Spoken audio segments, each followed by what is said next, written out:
What's up, guys? Daniel Byer. Today I want to cover a new concept for solving the 4x4 and even cubes. And this method pertains to really kind of maximizing the speed of being able to solve the cube very quickly. And I will do an example solve and show you kind of the execution of the step, but it's really so intuitive that you kind of might miss it if you're not paying attention. So the next thing is that then I'll show you other possible outcomes of this case, or different things that you can experience if you make this choice. So I want to start off by solving my first two blocks. I get my first dot, then I do a quick cube rotation, scanning to build a half bar, inserting and pairing. I immediately see my blue pair and I pair it up. I see my white green pair, I pair it up. So you see I just need to either add this 1x1x4 or that 1x1x4. I actually happen to see that I might be able to do an easy 1x1x4 here, and then just reinsert the 1x1x3.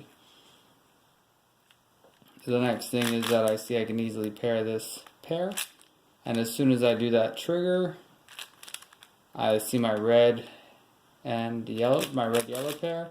I pair it. I don't really worry about permuting them yet because I want to pair this last green-red pair. I build my 1x1x3, pair that, and I see my trigger R, U prime, R prime. Insert, could have inserted a couple different ways. Next, I'm going to go to my next two centers or next two dots. I build a half bar, attaching it to the other orange half bar. Now, here's the cool thing. I'm going to take this half bar and build it with that half bar. What's so cool about that, right? I just did a quick L, U2, L prime trigger. But look, I've solved my first block and I have a D. So I have a D of orange, so I should have a B of blue. But I solved that, actually, that green center to the back face, so it doesn't match. So the other thing is that I took a really easy second block, and you saw how easily I was able to pair that during the example. These don't match. So I have blocks that aren't permuted, and I have non-matching blocks, or centers that are non-permuted, and so they're wrong, and also non-matching blocks. And the goal is really get comfortable with this step. So I've done my next two centers, and I want to immediately transition, looking for easy cases for the LSC wings. So the first thing that I notice is that I'm going to have to do like an M, U2 M prime. What's that's going to give me, so then I can swap these two pair. And I don't want to get stuck if I did like R, U2, R prime, or L prime, U2, L. Either trigger would actually give me a solid pair here. So I'm going to actually do a simple trick of wide R, U2, slice L prime, U2, triple R prime. That basically solved the pairs, but then swapped out and put a different pair at the DF. So now I'm easily able, now I actually have to do another swap, and then I'm going to wind up doing, so I'm going to do a MU M prime, so that way I can actually interchange them. And now because it basically brings this piece down, it doesn't really matter. I'm going to just set that up, do my D2, AUF, and do the third case. So now the next thing is I could do R, U2, R prime, but that wouldn't necessarily give me a good case for last two centers. So I'm going to do L prime, U2, L. So you see I have 3 blue and 1 red. But like, what about this being messed up? It's okay, we'll fix that later. It's really easy to fix. So I do CMLL, and so anyway, once I finish CMLL, then I want to actually pop my cube before this example. So I'm gonna wind up actually fixing that, and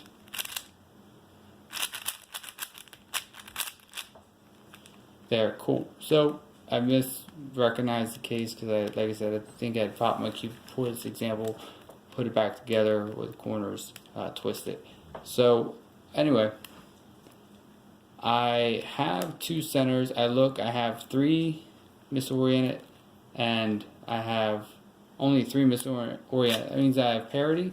So I want to do my right-handed version of this case, and then that's going to give me a good case. So I'm going to do R2 U2 R prime U2 R U2 L prime U2 R U2 R prime U2 L2 M. So then I want to swap these 2 centers, and then go to my 4A step, which I knew that I had an arrowhead case, so I did that, and then I want to solve my 4B. So now I know that I have misoriented centers, and it looks like I also have parity, even parity, so I need to swap too. So here's the first thing I'm going to do, is I see that I can make this blue side solid and this green side solid on the M slice here.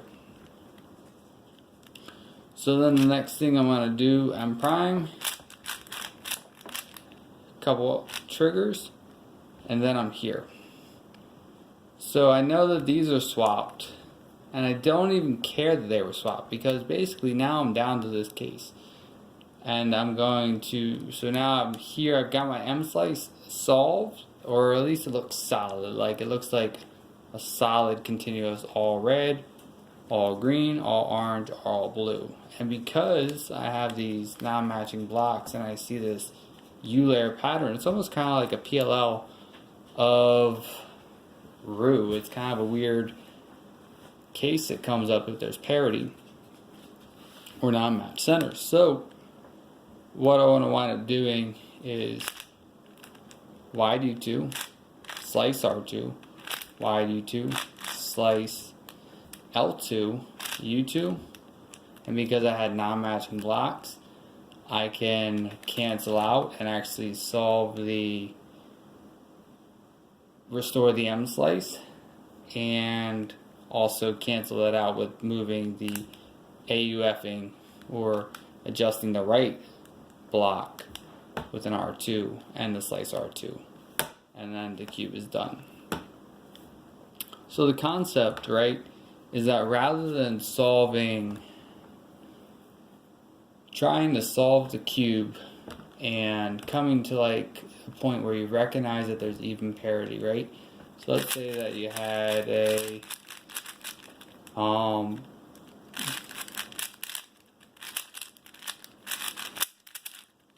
say you had a PLL parity, right? So like right now you would want to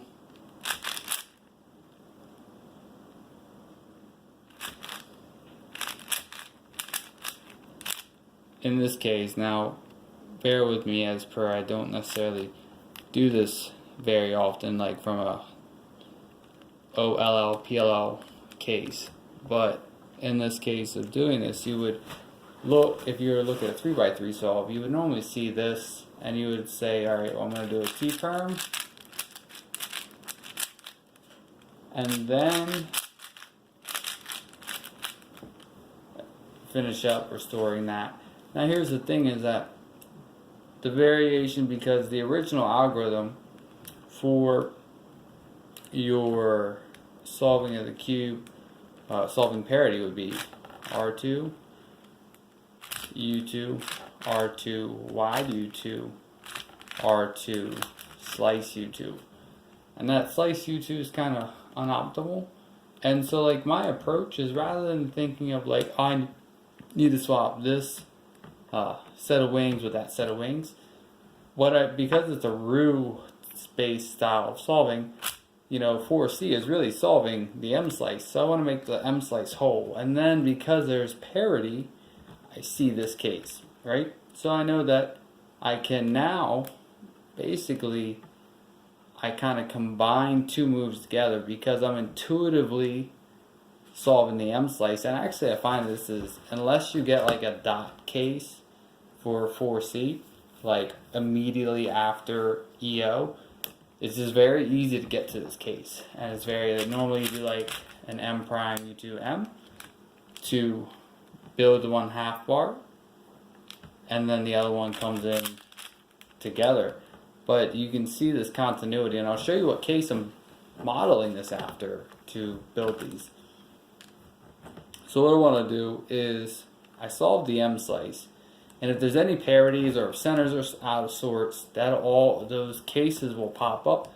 You'll just recognize and execute. So this case is that there is centers are good, but there's even parity. So you do slice R2, let's reset. So you do slice R2, U2, slice R2, wide U2, slice R2, wide U2. So 6 moves. Instead of doing a slice U2 at the end, you're able to do a wide U2, ending the cube solve, permuting it. But the key is to solve the M slice. Don't worry about solving UL, UR and the 1x1x4 block, because that cancels out.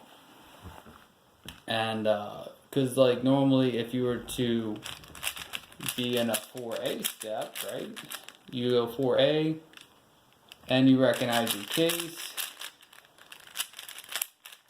you would then on a 3x3, generally speaking, AUF to solve the right and the left side to recognize your case and finish up ideally with a 3 cycle because it's fast. All of these cases are built off of U2, M2, U2. You'll normally see this case, so you would solve that with U2, M2, U2, M2.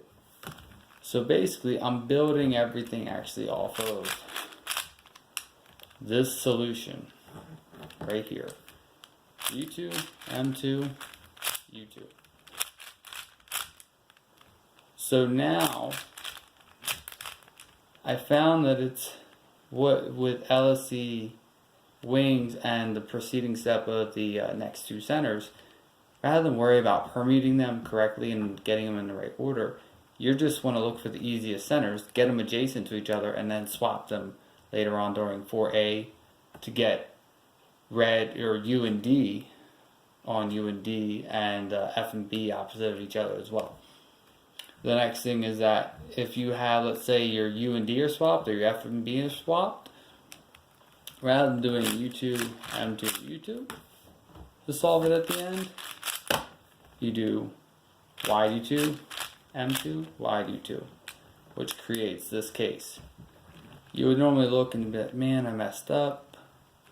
What am I going to do? You just do wide U2, M2, wide U2. Done. So now, what if you did that? So let's go ahead and do this case. Let's go ahead and apply that wide U2, M2, wide U2. But let's also apply the parity algorithm, right? R2, slice R2, U2, slice R2, wide U2, slice R2, wide U2. Now I want to clarify that what I'm recommending that you do is actually solve it here. There's 2 ways you can recognize it. I prefer to try and recognize the case here, so that way I see this T, right? When you get non-matching blocks, you're going to see a slightly different pattern. So what's important to notice is that, like, if you see a match here, but not here, so like, you know that you've got swap centers, because you should see this as a single whole unit. But basically, you see that you have the swap. You have a solved M slice, but swapped 1x1x4 bars of the UL and its adjacent corners, and the UR and its adjacent corners.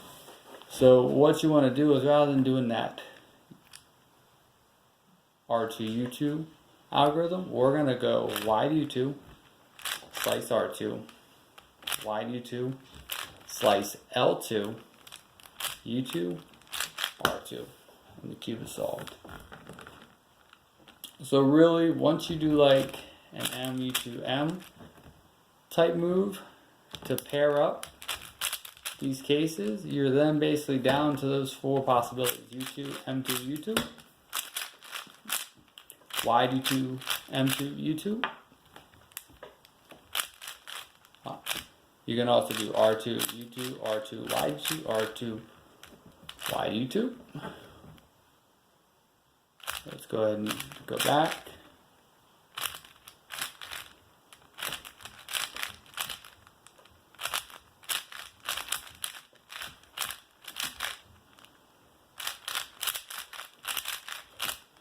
And the last case is U2, R2, U2, L2, U2, R2. Cool, so U2, R2, U2, L2, U2, R2. So once again, wide U2, R2, wide U2, slice L2, U layer only R2. Ideally, you want to recognize it from this T pattern. Cool, guys. So U2, R2, U2, L2, U2, boom. Sweet. I hope that clarifies a lot for these cases. For your 4C step, you're kind of blending this, so you've really optimized the ability to quickly solve next two centers, last two centers, and so all these steps are kind of optimized now, and you're able to intuitively quickly fix this and recognize the cases, and just rather than trying to figure it out or think that it's a bad thing, just know that you've made other steps more optimal and you're already ready to solve it. You've got the finger tricks ready. Just get used to the pattern recognition, especially if you're doing non-magic blocks. Cool, guys.